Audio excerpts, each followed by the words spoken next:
அஸ்ஸலாமு அலைக்கும் காய்ஸ். வாங்க இன்றைக்கி நாங்கள் ருலானில் நல்ல கிறிஸ்பியாக வடை செய்வோம்.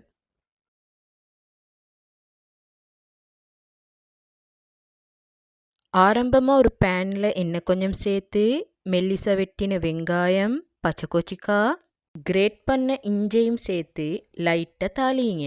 அதன் பின்னால் 2 கப் தண்ணி, ஒரு பிடி கொத்தமல்லி, தேவையான அளவு உப்பு சேர்த்துக்கொள்ளுங்க. தண்ணி நல்லா கொதிக்கணும். இந்த மாதிரி நல்ல பபிள்ஸ் வர போக்கில் நாங்கள் ருலானை சேர்க்கணும். ஒரு 5 நிமிஷமாய் இதை நீங்கள் நல்லா வேக வச்சதுக்கு பின்னால் ஒரு பவுலில் நீங்கள் போட்டுக்கொள்ளுங்க. இப்போ வாங்க நாங்கள் வடையை செய்வோம்.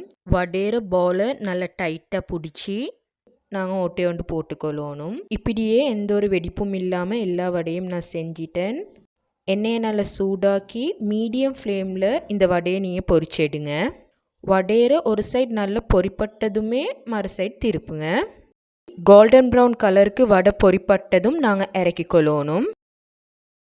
வாங்க இப்போ நாங்கள் சுட சுடையே இந்த வடையை சாப்பிட்டு பார்ப்போம். உண்மைக்குமே இந்த வடை நல்ல சாஃப்டாக நல்ல டேஸ்ட்டாக இருந்துச்சு.